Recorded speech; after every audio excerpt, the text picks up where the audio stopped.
নাহমাদুহু ওয়া নুসাল্লি আলা রাসূলিহিল কারীম, আম্মা বা'দ। প্রিয় দেশবাসী, আসসালামু আলাইকুম ওয়া রাহমাতুল্লাহ। আজকে একটি গুরুত্বপূর্ণ এবং স্পর্শকাতর বিষয় নিয়ে আমরা আপনাদের সামনে হাজির হয়েছি। বাংলাদেশ জামাত ইসলামী এদেশের স্বাধীনতা সার্বভৌমত্বকে সংহত করার পক্ষে,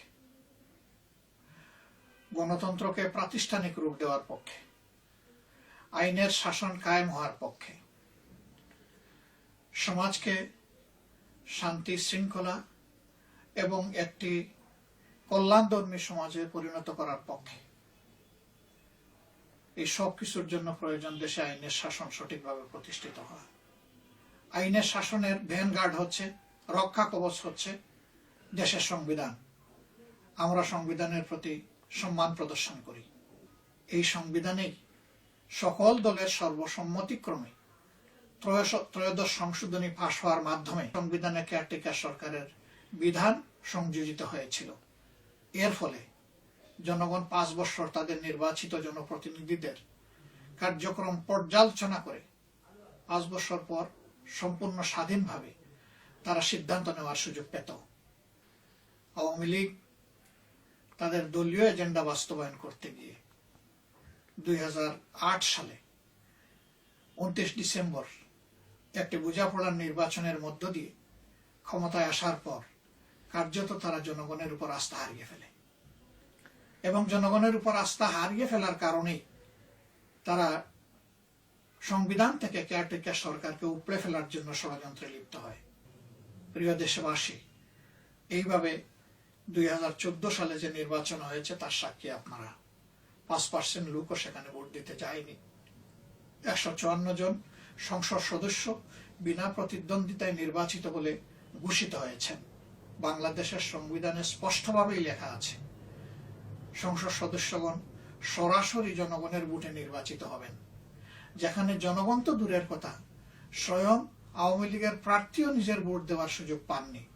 এটি বিশাল প্রশ্ন হয়ে দেখা দিয়েছে যে আদৌ সেই নির্বাচনের কোনো বৈধতা আছে কিনা। আমরা মূল থেকেই বলে আসছি, এই নির্বাচনের যেমন নৈতিক বৈধতা নাই, তেমনি আইনগত বৈধতাও নাই। শেষ পর্যন্ত জনগণের দাবির কথা সত্যি প্রমাণিত হলো বর্তমান প্রধান বিচারপতির সম্প্রতি একটি বক্তব্যের মধ্য দিয়ে। তিনি স্পষ্টতই বলেছেন যে অবসরে যাওয়া বিচারপতিগণ যে রায় লিখে থাকেন অবসরে গিয়ে, তার কোনো আইনগত এবং সাংবিধানিক কোনো বৈধতা নেই, এটি অবৈধ। যদি এটি অবৈধ হয়ে থাকে তাহলে ত্রয়োদশ সংশোধনী বাতিলের রায় বিচারপতি তার দায়িত্ব থেকে প্রধান বিচারপতি অবসর নেওয়ার 14 মাস পরে প্রদান করেছেন। অটোমেটিক্যালি সেটা অবৈধ হয়েই যাবে।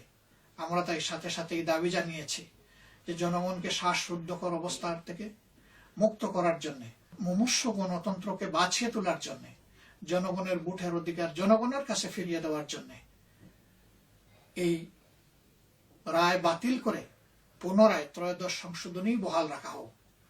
তাতে জনগণ তার ভোট দেওয়ার সুযোগ পাবে, পছন্দের লোকদেরকে এবং দলকে নির্বাচিত করবে এবং সেই দল ক্ষমতায় গিয়ে জনগণের সেবক হিসাবে কাজ করার সুযোগ পাবে। যেহেতু বর্তমান সরকার জনগণের ভোটে নির্বাচিত নয়, কাজেই জনগণের প্রতি তাদের কোনো দুঃখ দরদ নাই। আজকে বিশ্বের সবচেয়ে বড় কারাগার হচ্ছে বাংলাদেশ। পুরা 54,500 বর্গমাইলই হচ্ছে একটা কারাগার।